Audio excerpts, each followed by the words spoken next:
puasa mulia tatat,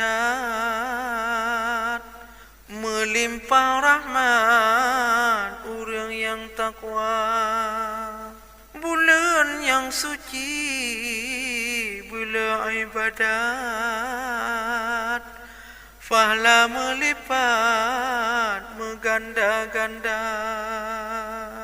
Bulan puasa mulia tatat, melimpah rahmat urang yang takwa.